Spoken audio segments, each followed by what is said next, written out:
Hey everybody, welcome to IACommand. This is TV Boy, and I have a game for you here between myself and user Tuuka. And this is actually a game that I played the other morning. Just kind of a pickup game for IACP, not scheduled or anything. Didn't really feel like live casting because I had just woken up, but luckily I did save the Vassal log, and it turned out to be a really good game. So decided to go back and kind of do a playthrough on the log, and we'll just do some commentary over it.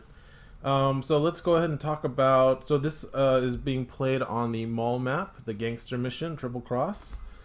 So we're going to be destroying these neutral figures, or neutral mission tokens, which are gangsters worth 3 victory points. And then let's look at the list we've got. The other reason I wanted to feature this game is because it's got some figures in the list that have not been featured on the channel yet, at least for IACP. Namely, we've got, I am playing Rebels, and I've got Jedi Luke, Elite Echo-based Troopers with Suppressive Fire, Hera, R2-D2, C-3PO, Gideon, Fenn Signis, and Balance of the Force and Extra Armor. And Tuuka is playing a Scum list. He has got Hondo Onaka, Vinto, 2 Elite Nexus with Beast Tamer, Elite Jawa, which lets him bring C-3PO, BT-1, and R2-D2, and then a regular Jawa and also extra armor. So we've got some new figures, Elite Echo bases, and Luke had their cost lowered. And then I'm using the Suppressive Fire and Fenn updated cards for IACP. And Tuuka has updated Elite Nexus, which I believe just got an extra health and a +1 damage to their attack. And then the BT-1, which has had its cost reduced, which we have seen on the channel. So we're going to see some Beast versus Luke Skywalker and Trooper action. So those are the lists, and let's jump into it. So I started off with Initiative and decided I wanted to take this top area. So let's see, I think I started off the log. Let me bring it over to the Vassal game itself. So a neat thing about Vassal is you can do, if you go to File and then Begin Log File, it'll actually start logging every move until you go File and Log File. And then after that, you can just load that game, and if you hit page down, you can actually go through the turns. So here we go, and we are playing a timed game, since this was kind of a morning before I do get my errands done, before I get my job interviews done and stuff. So let's see. So we're doing 65 minutes. I don't remember what I had drawn. And it does let me look. Okay, so I had drawn Grenadier, Parting Blow, and Negation to start. So going into that, let's see. Looks like on Triple Cross. So normally players are going to be incentivized to be being passive in the first rounds and trying to delay their big activations. But actually, with Triple Cross, you actually want to start activating pretty early so you can kill that middle gangster before your opponent has a chance to get those points. So it looks like we are starting off with some extra armor. We got block tokens on the 2 Nexu, which makes them really tough to take out. And then I am putting my extra armor tokens on Luke Skywalker and Fenn Signis to make them a little extra durable. So Hera is using Smooth Landing here, moving Fenn and Luke up to the Vanguard, and then making sure that R2-D2 is close enough to be able to use Scomp Link. So Tuuka checking out the Echo-based Troopers. Nice tough units. I still think they're a little overcosted for their offense, but they're nice and tough. 8 health with a built-in Pierce cancel. They reduce Pierce by 1 against them. And they also have efficient travel, which is kind of useful on this map. There's some difficult terrain. Alright, so my first activation is going to be Gideon focusing Finn and then pushing him up 2 spaces. That's a really good spot for Gideon, by the way, if you get this deployment zone, because he can kind of see down the entire staging area to focus and move figures around. but then he himself is quite safe from like an opponent coming in to take out your backline. So I am activating Fenn here, or excuse me, activating Gideon, focusing Fenn with the idea that I'm going to go take out that gangster with my next activation. I just figure that Fenn has the best shot with a focus of one-shotting the gangster. So Tuuka does a Scomp Link.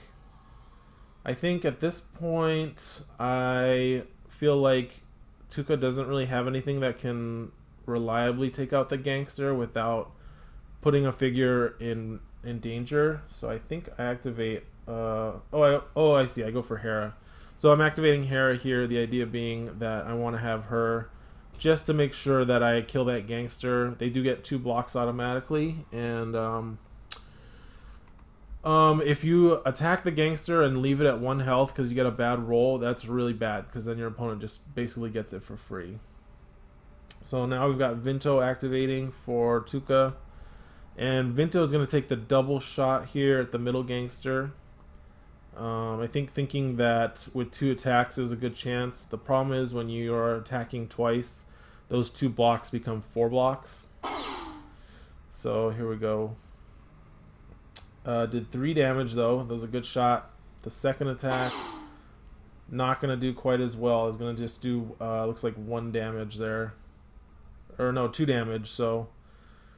Yep, 3 and 2, 5. They have 6 health total. So that is going to leave it at 1 health, and I'm just going to be able to pick it up here. So now instead of using my focus with Fenn, wasting that, I'm just going to use one of my Echo Base Troopers to take it out. And I can actually attack it here without putting him in danger. That's a really good spot. If you move 1 space to the right from where that Echo Base Trooper is, it's very easy for your opponent on the other side of the map to draw line of sight to that space, so you just want to stay 1 space back. And we've got 1 damage, exactly 1 damage. I kind of mispositioned. I should have put the Echo Base 1 space higher, just so that if I didn't kill it, my other Echo Base Trooper would have been able to come in and shoot. So that's 3 victory points for me. And now I get to use Suppressive Fire, so I exhaust it, and that lets me move Luke Skywalker up 2 spaces, and that will be important for later in the match. The other Echo Base is just going to move forward and be in the staging area. Oh, that's right. So I moved this Echo Base Trooper down to the door, just in case like Tuuka decides to open his door at the bottom. I just want to have the option to be able to open my side door there and be able to shoot with the same activation. So that's kind of why I did that.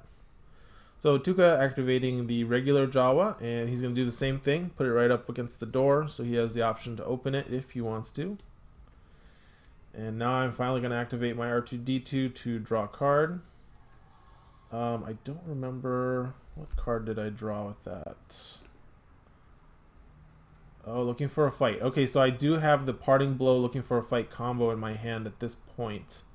The only problem is that Looking for a Fight and Force Push both only work on small figures, and Tuuka's going to be sending in those Nexus, I know for a fact. So I won't be able to Parting Blow combo the Nexu, but of course if they just leave my space, they do have to get adjacent, so if they leave Luke's space, then he'll be able to Parting Blow. So looks like Tuuka activated, I believe, 3 PO. So now he's got focus on his Nexu. Doesn't have Gideon in this list, so only 1 focuser. So basically looking to just focus a cat each round and then send it in like a missile with Beast Tamer. I activate my 3PO. I kind of misplayed here. I think what happened was I had intended to have 3PO focus up Luke or an Echo Base Trooper, but because of Vinto's activation there and my Echo Base Troopers, I think I activated them earlier than I thought I was going to, and so 3PO didn't have anyone he could reach to focus that round. So a bit of a bummer that I kind of messed up there just with the activation order, but he's going to double move to set up a nice distracting pocket there where he can support everybody. So Tuuka activating BT and is just going to move it up alongside the terminal. So he's got that nice bit of blocking terrain right above Vinto that keeps his figures safe from my attacks. Right now, the only figure that's really I could expose or that I could shoot at would be 3PO if I overextended. Alright, so, oh, and then BT is actually going to shoot at a gangster from there. So that is going to one-shot the gangster with BT's 4-dice attack. Perfect attack on that. Like, I don't think I've ever seen BT roll that well. Okay, so now it's my activation. Just want to note here that I do have 7 activations in this list to Tuuka's 9. So I could actually be passing since I had initiative. At this point, I've just been choosing not to, just because it's so important to clear out these gangsters before you do anything else. So here I'm going to activate Luke, and because of suppressive fire, I'm able to move Luke 4 spaces and get 2 attacks off against my gangster here. So first attack is going to be perfect roll, so it's going to be 4 damage. Or actually 5 damage, and then the heroic attack will finish it off, getting me another 3 victory points. And because of that, Luke was able to take that really nice spot kind of in the middle where he's protected by that blocking terrain.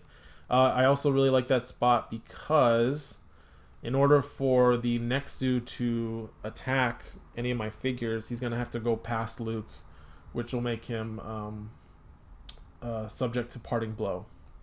So Tuuka's going to activate his Elite Jawa, and here he had a question about where could he attack Luke from, if he could attack Luke from that spot. And as you can see, he would not be adjacent because of that blocking terrain, even though he's mobile. So I think that was the question, is like, how does mobile interact with blocking terrain? If Luke if it was like an enclosed red square, then I think it would have changed it, but because it's a line like that, it does block adjacency even for mobile figures. Okay, so we got the Elite Jawa moving up into the little square on the right side. Again, blocking terrain makes that a really nice space to hide in. And so I'm going to pass here. The only activation I have left is, I believe, Fenn. I don't think Fenn has activated yet. So I want to save Fenn because he can actually get 6 spaces if I need him to. And I could actually move him all the way to the right side and shoot down into Tuuka's, into that alley that Tuuka's occupying if he decides to leave a figure exposed. I also just don't want to give Tuuka perfect information yet. I want to keep 1 activation waiting before he does one of his Nexus. So we've got the green Nexu is going to be activating here. I believe let's see. Yeah, he decides to move it to the door area where the regular Jawa is. And then Hondo, I pass again. So I get 2 passes. Now I've got Hondo, who is just going to stand behind 3PO. And so now I get to activate Fenn because we're both on 1 activation.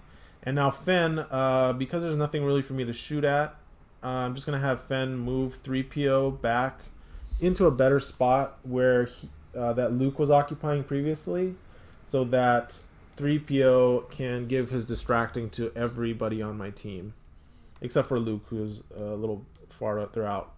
So now we've got Tuuka making his final activation of the round, which is going to be the Nexu, and he's going to use Beast Tamer. So Beast Tamer with Nexu means he gets to move 12 spaces with mobile, which is just insane. And then Pounce on this map is also super good with all these corners. So he is able to deep strike way into my side of the board. Unfortunately, I kind of left that open. I left a Nexus shaped hole in my position, which was probably a mistake. I could have probably plugged that hole with Fenn or something and made it harder for him to fit that 2x2 figure in there. But, you know, I do not have that much experience playing against Nexu yet, so this is a good experience for me. Alright, so the Nexu is going to attack Luke here with Element of Surprise. Now, This was concerning for me because I'm hoping to get a block at least, or at least I want to be able to dodge. I've got negation in hand. I know that Tuuka's going to have initiative next round. I don't have take initiative, so I just decided to fire off the negation and just keep my white dice. And luckily, it gave me something. It didn't give me a dodge, but at least I didn't roll a blank, because that would have been very sad. So we've got the Nexu. He gets +1. Luke gets +1 evade and +1 block from the block token. So we're going to see Luke taking, I believe, 2 damage from that attack. He also takes bleed and does cleave 2 to Hera. And thankfully, because of those evades, I was able to stop 2 more damage from the Nexu. So that would have been 5 damage instead of 2 on Luke if I had let the element of surprise resolve. All right, and the other annoying thing is that because I put that figure there like that, he was able to contest my terminal. So super good activation with the Nexu. And the fact that he's going to be getting initiative next round is going to be really big for him. So now we do the deployment of the gangster. And because of the blocking terrain to Luke, the closest figure within that gangster's line of sight is actually going to be C-3PO. So 3PO takes 2 damage from that gangster. I make the mistake of I forget that I can move the gangster, but I don't remember if it mattered all that much. So luckily, the card that I drew off of my 1 card draw was Call the Vanguard, which is awesome when you have a focused Fenn and you don't have initiative. So now we get to see Fenn. I'm going to move him here. The reason for that being so I can have 3POs distracting if I need it. Because once you move your trooper and then attack, you can't move him anymore with Call the Vanguard. So checking for line of sight, and we're going to make the attack. And now we get to see what Fenn can do with his attack. So again, focused. Nexu, Tuuka is going to spend a block token here. Thank goodness he does not roll a dodge, but cunning means he gets an extra block. So good defense roll here. Luckily, I don't need any of my surges, and I get an auto pierce 1 from Fenn. Fenn doesn't have great surges, but he has that auto pierce. And I have Hera, so I'll add 1 with Hera to do 7. And then I forgot that Nexus had 9 now. I think I remember them having 8 health in the past. Although maybe that's the regular Nexus. No, the regular had 6. I feel like the Elite used to have 8. So I end up using Havoc Shot here. And for those that don't know, so Fenn now has an ability called Havoc Shot, which it works a lot like Heavy Fire, where you can choose 2 figures within 2 spaces of the target. And that can include the target itself to deal 1 damage to them. And he takes a strain to do that. So lets me do 1 more damage. Thinking I had done 8 for the kill, and then realizing he had 9. But, you know, since I figured it wasn't going to matter that much. So I just took the damage, not wanting to lose Son of Skywalker at this point.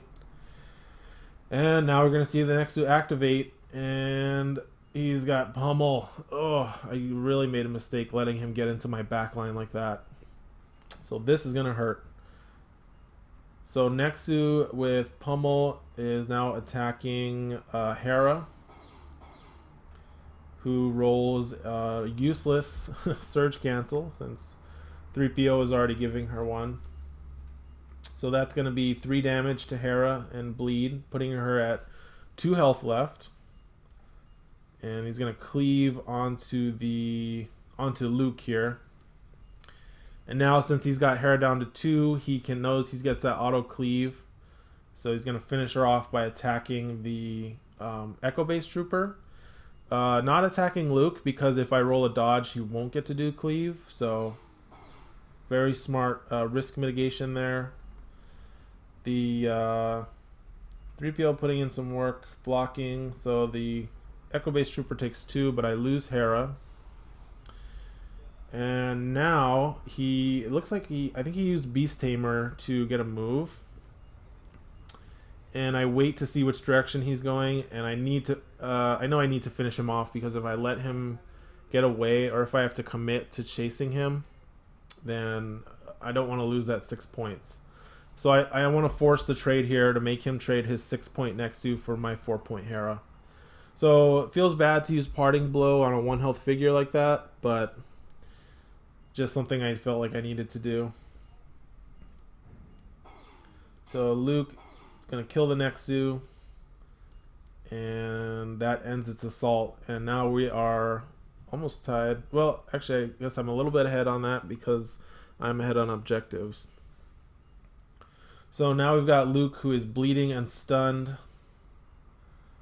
And it looks like I'm activating Fenn here.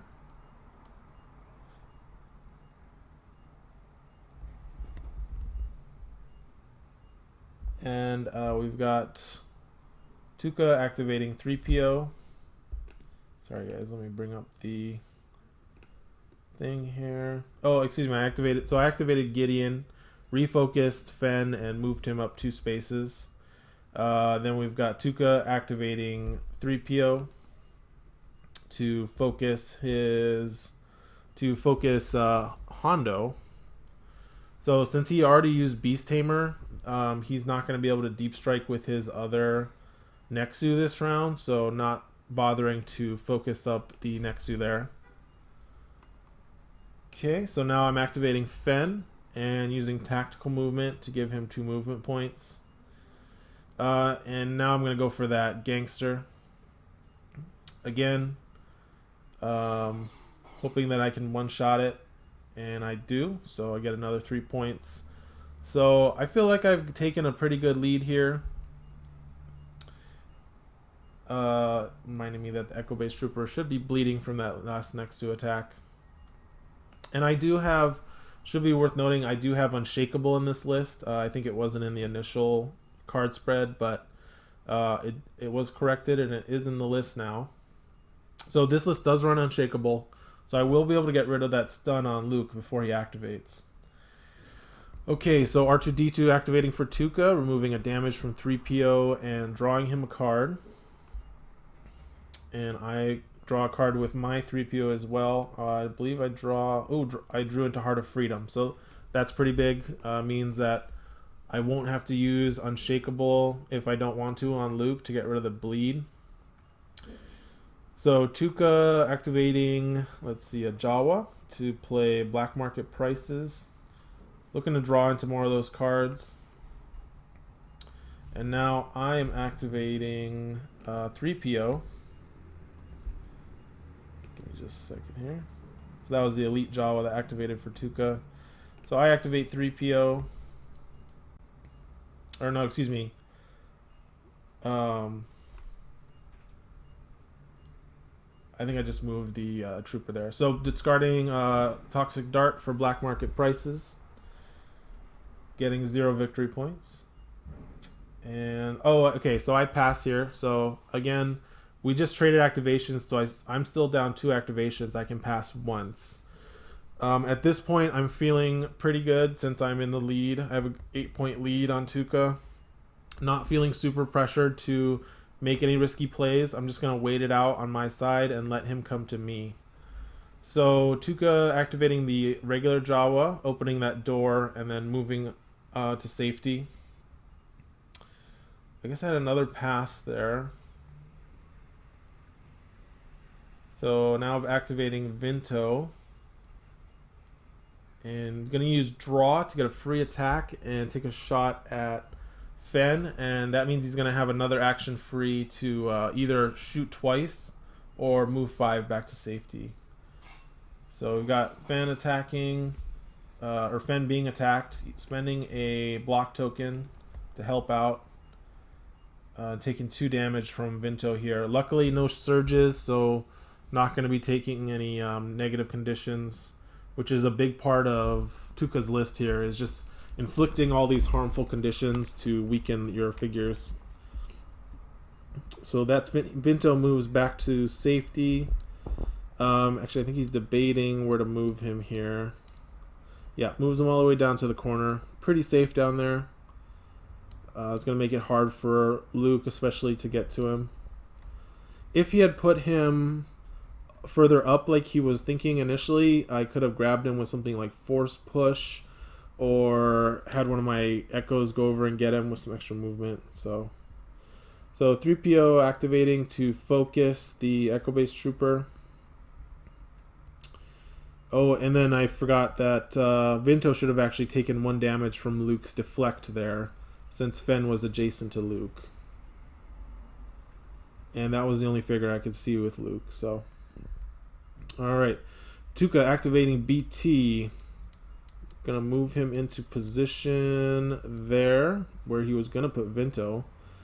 So now, I have my Echo Base Troopers who's focused, and I decide that instead of using the Heart of Freedom on Luke, I'll have Luke, or excuse me, so I use Heart of Freedom with my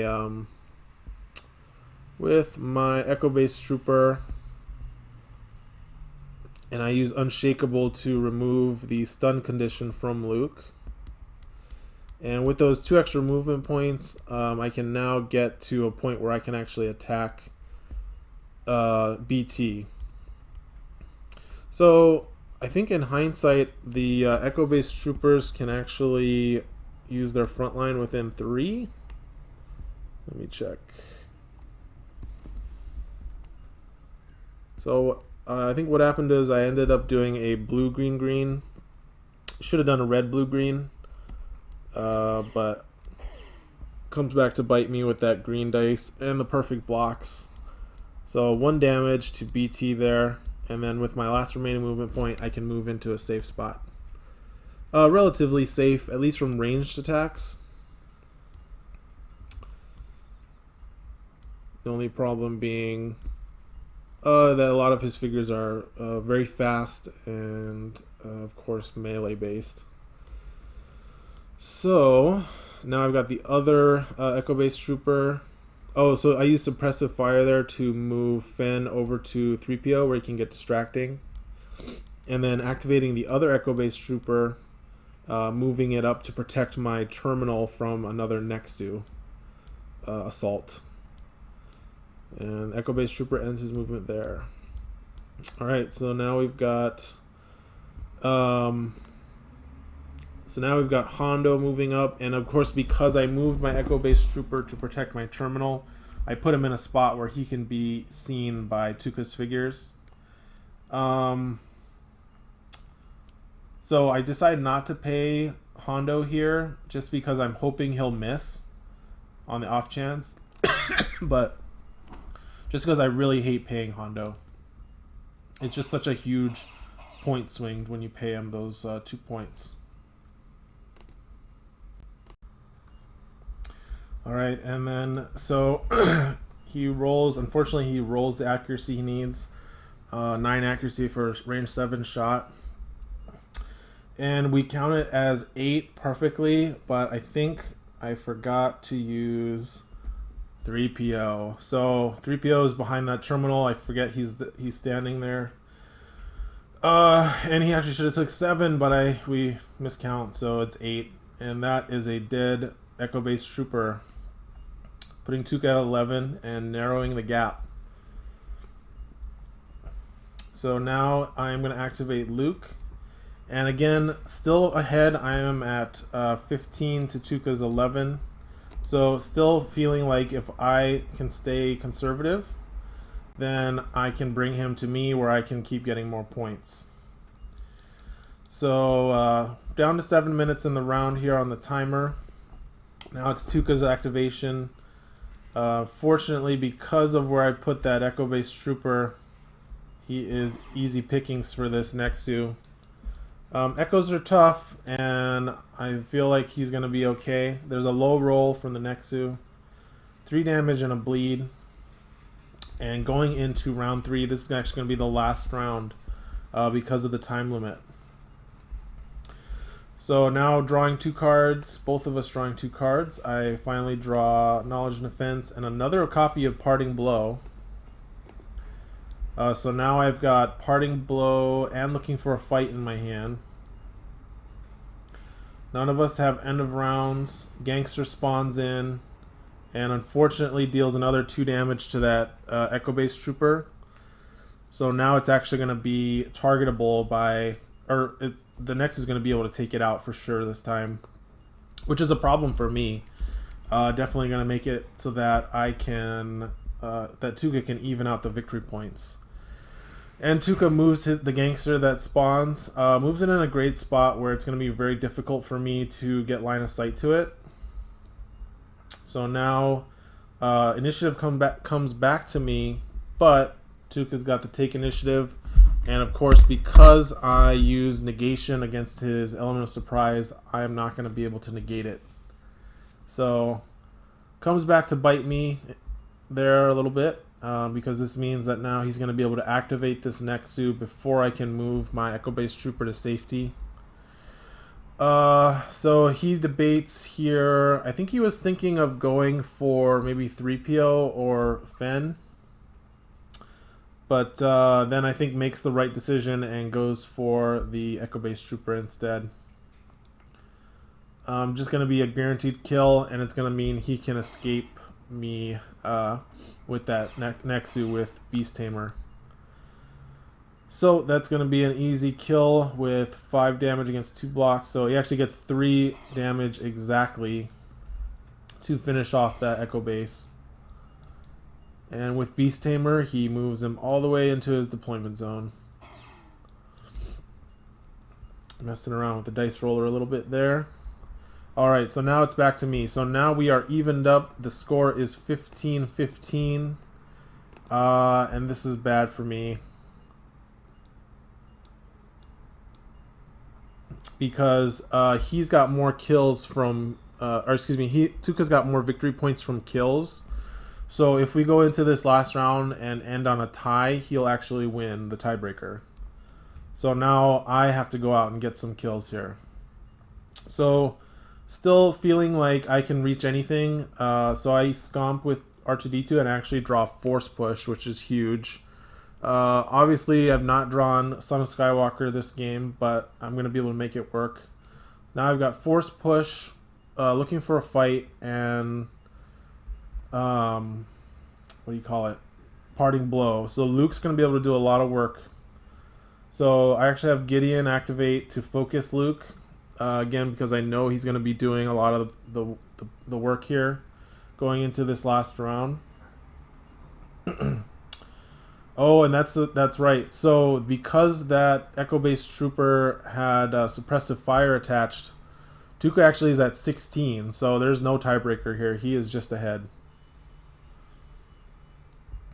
Alright, so Tuuka is going to attack the gangster, it looks like, with his weakened BT-1 and only able to do 5 damage to it,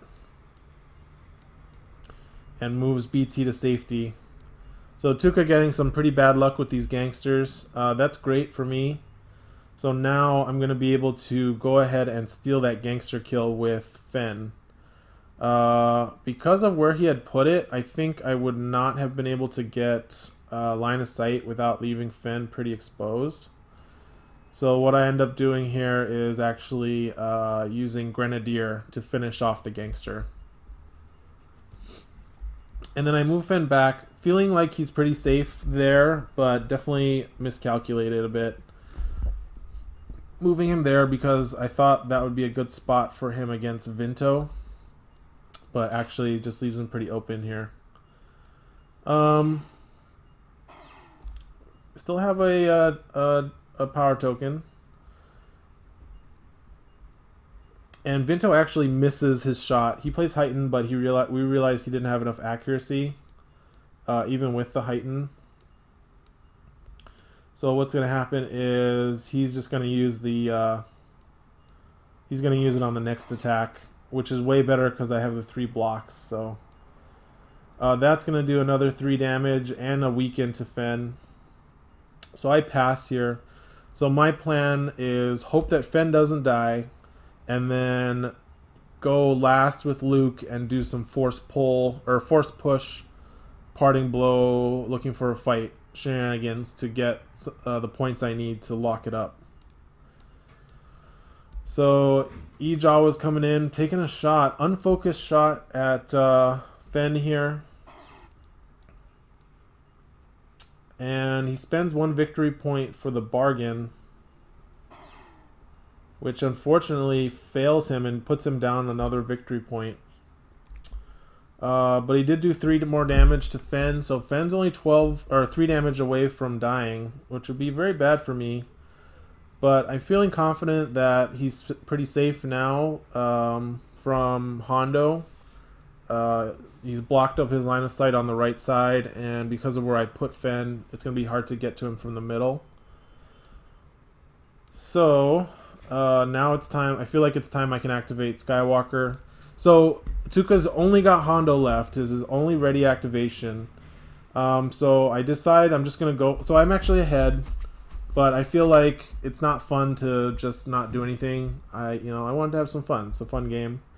So I decide to double move Luke to here, and then I'm going to go for BT here. Now, I could have moved down 2 spaces and pulled Hondo towards Luke and done a heroic attack and then looking for a fight to parting blow Hondo, which would have been way better if I had gotten the kill, because then it would have been over and Tuuka would have not had any more activations. The only problem is I was very worried about not getting the kill and then losing some other way. So I go for the more safe play and go for BT here. So force push on BT, heroic to attack him. And the reason I moved next to Vinto and the Jawa was just in case I managed to one-shot BT somehow. But that was kind of a pipe dream. So 5 damage to BT here. And then looking for a fight with parting blow to get the second attack to finish off BT, putting me at a comfortable 23 points. So even if he can kill Fenn, it would only put him at 22, because that's what I was worried about. That's why I went for the BT kill, just knowing that if he killed Fenn somehow, at least I'd have the points to be safe from that. And feeling pretty safe that Luke won't die to a Hondo attack. But he has worth every credit, which gives him the movement points to get right up to Fenn. And means that when he does kill him, and he has tools for the job for the 5 dice attack. Oh, so good. So good. No way that Fenn's gonna survive, so paying the victory points would be pretty terrible for me. And then because of worth every credit, he gets the 2 points exactly that he needs to go above me, 24 to 23. So great game there. Really enjoyed that. Nice fast 3-round game because of the time limit. And some really fun plays. Got to see Luke, got to see the Echoes in action, Fenn in action, and got to see the Nexus tearing stuff up. So hope you guys enjoyed that game. We'll definitely be having more gameplay videos and hopefully some live in-person tournaments to go with it. Alright, thanks everybody. Bye.